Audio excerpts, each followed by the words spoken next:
women fighting release of genetically modified mosquitoes mysteriously found dead. According to this latest report, Mila Demir, a 45-year-old activist from Key West, Florida who opposed the release of genetically engineered mosquitoes, was found dead in a swimming pool at a hotel in Washington, D.C. Demir was visiting D.C. to deliver a petition to the Environmental Protection Agency demanding the agency deny a permit for the release of genetically engineered mosquitoes in Florida and Texas. Obviously, she knew too much about the true purpose of the US government's insidious plot to release a swarm of killer mutant mosquitoes into the world, which entails aspirations of world domination or destruction. Furthermore, police reports claimed that an anonymous witness found Demir floating in a rooftop pool and called 911. Her case is being investigated by the Metropolitan Police Department. Prior to her untimely demise, Mila Demir posted to her Facebook account the details surrounding the nature of the genetically engineered mutant bugs from hell and her heroic struggle against the evil masterminds behind this stereotypical, comic book-like plot of mass destruction. The time is now, please sign and share. We are not guinea pigs, she wrote. It's time to set standards when it comes to people and biotechnology, quoted Demir.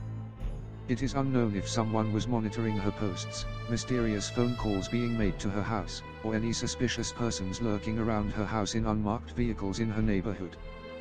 Barbara Naples, a longtime friend and partner of Demir, were also in the fight to expose to the world how dangerous these genetically modified organisms were to the world, and even went to the Environmental Protection Agency to voice her concerns. It is here from this point on, that things have mysteriously taken a turn for the worse. Prior to her meeting with the EPA, Demir informed her friend Barbara that she was going for a quick swim at the rooftop pool at the Cambria Hotel and Suites Washington, D.C. Convention Center on 899 O Street, North Washington. Unfortunately, Barbara Naples would be the last person to have been in contact with Demir. Although it appears to be an accidental death, it seems very suspicious to me and those watching this video that she would pass away in such a manner. Even though police haven't yet ruled out any possibility of foul play, this very bizarre case raises a lot of questions. 1. Did someone who was in charge of the genetically modified mosquitoes knew of Demir's plan to shut the project down and hired a hitman to take her out? 2. Was someone following her and her friend in the area, and if so, did anyone catch a glimpse of the person or persons in question in the hopes of providing a description to police if the suspect or suspects behind her death were seen in the area?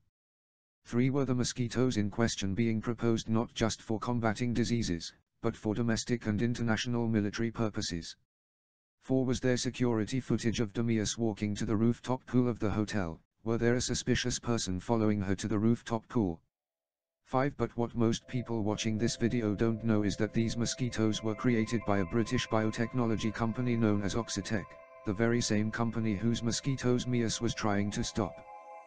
Were they responsible for her untimely demise? Interestingly, Oxitec was involved in a controversial vote in the Florida Keys during the 2016 presidential election, which leads one to believe that Oxitec not only developed the mosquitoes in question, but also helped finance Donald Trump's political campaign in the race for president. This is a strange and highly suspicious case that reeks of a bad 1950s science fiction movie. Someday, this case will be cracked and her killers will be brought to justice. For more info, visit the link in the description box below, and don't forget to like, favorite, and subscribe if you like the content. Thanks for watching.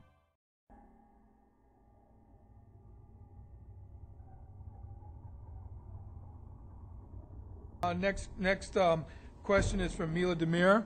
She has one question.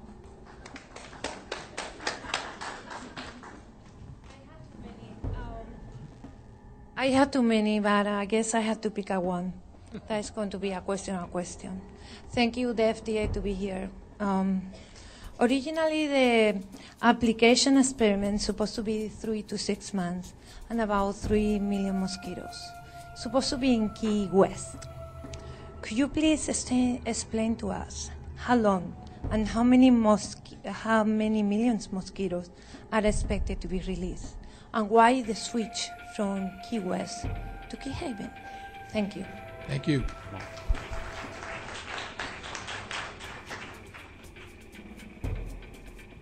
Guys? Let me address the how long, according to the proposed trial, actually it's 22 months to prove that they can reduce the mosquitoes down to a certain level. In other places, they've done it in eight or less, basically one rainy season. So that I hope answers the time period. The number of mosquitoes, I'll have to give it to Derek because it's dependent on the more number of mosquitoes there are in the wild, the more you have to release. If there's very few mosquitoes, you release very few because you're always trying to get about 10 males for every wild female. But just to give you an example, in the Cayman Islands, which was a similar size to Key Haven, we released 240,000 males a week and 3.3 million in total. Well, will be. It depends on how many are out there. Yeah. So it could be over 6 to 9 months, but potentially over 22 months.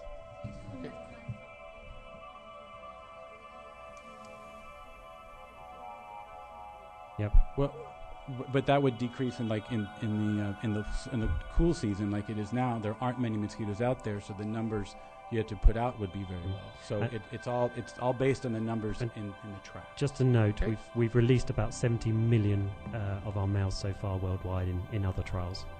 How do you count the mosquitoes? That's a question Sorry. that we can volumetrically discuss yes. later.